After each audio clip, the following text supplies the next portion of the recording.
पट के ये रोशन लोग इंटरनेट की कनेक्टिव दुनिया का हिस्सा बन रहे हैं। जाहिर है ब्लॉग एक ऐसी चीज है जहां आप जैसे चाहें गुनगुना सकते हैं और चाहें तो चीख भी सकते हैं। यही वजह है कि फिल्म स्टार के अलावा बिजनेस, खेल और राजनीति से जुड़ी हुई शख्सियतें भी ब्लॉगिंग के मैदान में कूद पड़ी हैं। पत्रकारों की एक बड़ी जमात है जो ब्लॉग को लेकर सचेत हो चुकी है। ब्लॉग पर जाति, धर्म, आरक्षण को लेकर उनकी चेतना का भी साफ पता चलता है। हिंदी ब्लॉगिंग में हिंदू मुसलमान का संदर्भ आते ही लोग भड़क उठते हैं। समाज में जातीय गिरोहों की कलई खुलने पर धमकियां मिलने जैसे हादसे भी सामने आए हैं। भड़ास नाम का एक ब्लॉग है जो बना ही सिर्फ इसलिए है जो दूसरों की जाति जिंदगियों में झांके और उन पर कीचड़ उछाले। ऐसा नहीं है कि हिंदी में संजीदा ब्लॉग नहीं है। बहुतेरे ऐसे ब्लॉग हैं जो समाज, राजनीति, सिनेमा और संस्कृति के नए चित्र खींचते हैं। लेकिन पाठकों की भीड़ वहां है जहां भड़ास है, कीचड़ है, आरोप प्रत्यारोप है। ऐसे में तय करना मुश्किल है कि ब्लॉगिंग मन के गुबार के लिए ज्यादा सही जगह है या मन की रचनात्मकता के लिए। ब्यूरो रिपोर्ट के साथ अविनाश, एनडीटीवी इंडिया के लिए।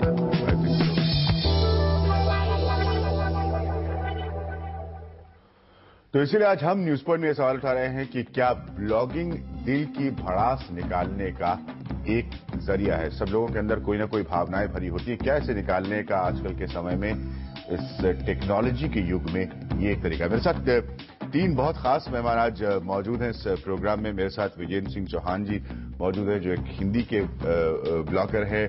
मेरे साथ विष्णु खरे जी मौजूद हैं जो एक पोएट हैं, कवि हैं, एक पत्रकार हैं। और मेरे साथ मुंबई से अजय ब्रह्मात्मच मौजूद हैं। वो फिल्म के पत्रकार हैं, फिल्मी दुनिया को बहुत करीब से देखते हैं, जहां पर भी इसका इस्तेमाल किया जा रहा है अपनी बात को रखने के लिए। लेकिन मैं सबसे पहले चलूंगा मेरे अपने एनडीटीवी के सबसे कीन ब्लॉगर्स में से एक रवीश कुमार के पास, जो मेरे साथ इस वक्त मौजूद है। रवीश, मसला हमने उठाया है अमिताभ बच्चन का, जो अपने ब्लॉग में लिख रहे हैं, उसे लेकर मैं ये सवाल बाद में पूछूंगा कि क्या ये सही है हमें इस पर एतराज करना जो भी अमिताभ बच्चन लिख रहे हैं। लेकिन क्या आप वाकई मानते हैं ब्लॉगिंग ईमानदारी से एक जरिया है अपने दिल की भड़ास किसी के भी खिलाफ निकाल देने का?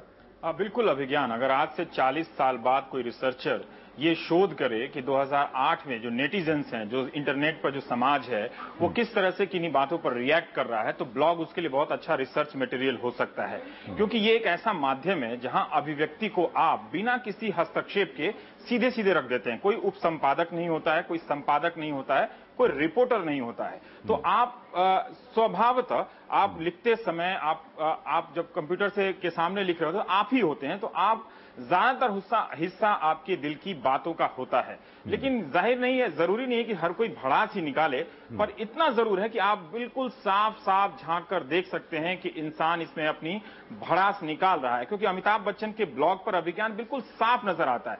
वो मीडिया के की गई गलतियों को वो ठीक करने के लिए ब्लॉग बनाया है, लेकिन वही गलतियां वो खुद भी दोहरा रहे हैं। एक तरह से वो भड़ास ही निकाल रहे हैं अभिज्ञान।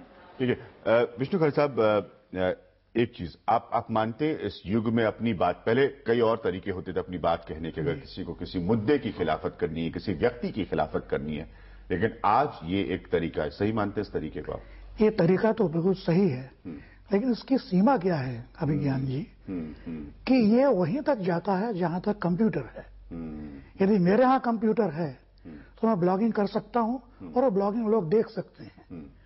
अब भारत सरी के देश में और खासकर हिंदी भाषी प्रदेश में जहां कंप्यूटर बहुत कम है, वहां पर ये ब्लॉगिंग कितनी असरदार है ये मैं नहीं जानता। जबकि आपको मालूम ही है कि इस समय सारे संसार में करीबन 12.25 करोड़ ब्लॉग हैं।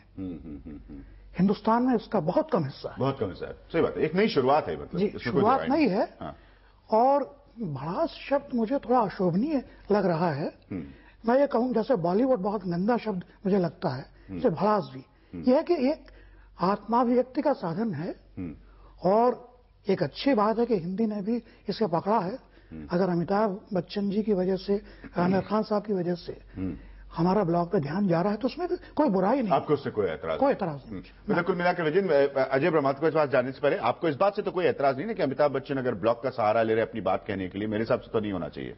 नहीं, मुझे इस बात से निश्चित तौर पर एतराज नहीं है कि वे ब्लॉग का सहारा ले रहे हैं, लेकिन इस बात को भी समझना पड़ेगा कि अमिताभ बच्चन का ब्लॉग एक सेलिब्रिटी ब्लॉग है, वो एक ब्लॉग नहीं है। वह दरअसल एक PR एक्सरसाइज है। इस तरीके से इसे समझने की कोशिश करें।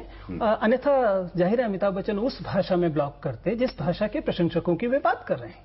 उनका ब्लॉग हिंदी का ब्लॉग नहीं है, उनका ब्लॉग एक अंग्रेजी का ब्लॉग है, तो जाहिर है वो अपने प्रशंसकों को एड्रेस नहीं कर रहे। ये प्योरली एक कमर्शियल उनका एक वेंचर है और जाहिर है वो एक पीआर एक्सरसाइज। अजय मोहम्मद, एक पीआर एक्सरसाइज के नजरिए से देखते हैं, इतने सालों से और इतने करीब से आप फिल्म इंडस्ट्री को देखते हैं। मेरी अपनी राय है, कोई अपनी बात अगर लिखे, अगर वो खुद अमिताभ बच्चन लिखें, मीडिया के बारे में ही भले लिखें, तो इसमें कोई एतराज नहीं होना चाहिए। लेकिन क्या ये एक वो विंडो है, वो खिड़की है लोगों को जो वो नहीं कह सकते अन्यथा कहने की, अगर कोई सेलिब्रिटी है तो? पत्रकारों है तुम्हारी यही कहानी।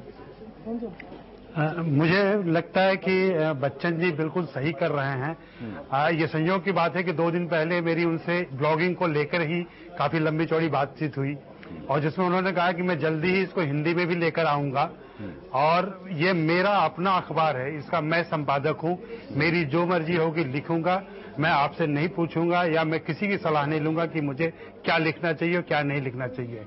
जिनके जवाब देने होंगे मैं जवाब दूंगा, जिनके जवाब नहीं देने होंगे मैं नहीं दूंगा। और इसको पढ़ते हुए हो सकता है आपको रोष आए, आपको क्रोध आए, आप न पढ़ें अगर ऐसा होता है तो, लेकिन ये मेरा अपना अखबार है। बहुत क्लियरली उन्होंने कहा कि यह मेरा अपना अखबार है, इसमें मेरा जो मन होगा वो मैं लिखूंगा। हम अमिताभ बच्चन के मसले से मेरे हिसाब से आगे निकलना जरूरी है कि मैंने कहा कि सच में अगर वो लिख रहे हैं तो उसमें कोई ऐतराज नहीं है, एक अपनी बात कहने का नया रास्ता है। लेकिन रवीश, मैं आपसे अब गंभीर सवाल पूछूंगा। एक ऐसे मुल्क में जहां पर विचारों की चिंगारी जो है वो बहुत कुछ बदल सकती है, अगर आपके पास फ्रीडम हो कुछ भी कहने का, कुछ भी लिखने का, तो बहुत किस्म के रिएक्शंस हो सकते हैं। क्या ब्लॉगिंग उस खतरे को नहीं समझ पा रहा है?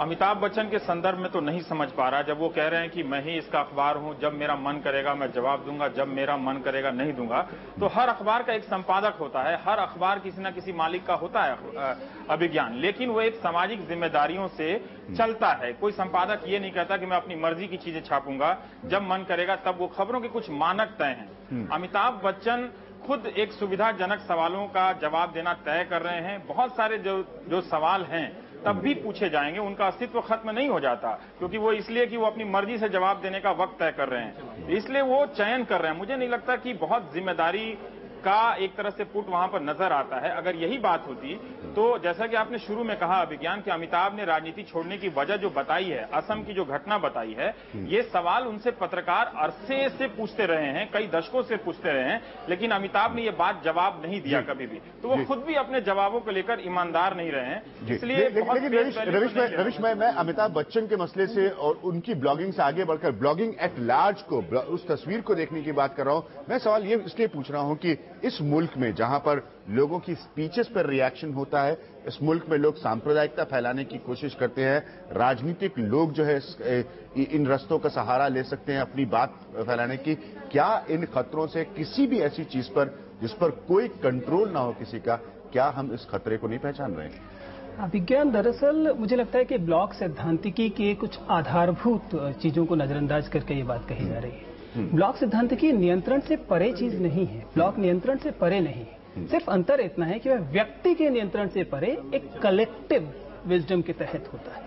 कहने का अर्थ यह है कि सही है, एक संपादक नहीं है। किसी ने किसी ब्लॉग का इस्तेमाल किया कोई ऐसी बात फैलाने के लिए जो समाज के लिए हानिकारक हो सकती है, अगर उसको एक इंस्ट्रूमेंट बनाया तो हम उसे कैसे रोकेंगे? ऐसे सैकड़ों, संभवतः हजारों या लाखों ब्लॉग ऑलरेडी ऐसा कर रहे हैं। ऐसा कर उसके बावजूद हम देखते हैं कि वे ब्लॉग प्रभाव के स्तर पर हाशिए पर रहते हैं, क्योंकि पाठक का विवेक, पाठक की कलेक्टिव विजडम, आप उसे नजरअंदाज नहीं कर सकते। ब्लॉग का मुख्य सिद्धांत ही वही है। तो आप सभी लोग मेरे दूसरे प्रश्न की तरफ आए। इन लोगों यहाँ पे एक ब्रेक और वापस आऊंगा। तो फिर क्या ये सच्चाई हम इस कार्यक्रम में कंक्लूड करने से पहले समझे, इस ब्रेक में हम अभी जा रहे हैं कि फिर ब्लॉग को सीरियसली लेने की, गंभीरता से लेने की जरूरत नहीं है? इस सवाल पर हम आएंगे एक छोटे से ब्रेक के बाद।